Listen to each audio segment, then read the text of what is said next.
কিয় দিছা মাঘৰ বিহু বুলি ভিডিঅ' এটা কৰি থৈছোঁ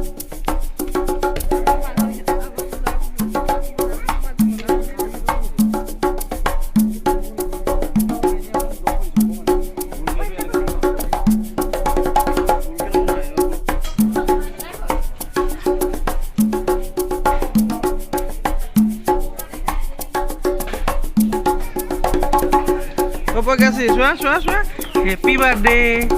কৈ দিয়া থেংক ইউ বুলি কৈ দিয়া হেপী বাৰ্থডে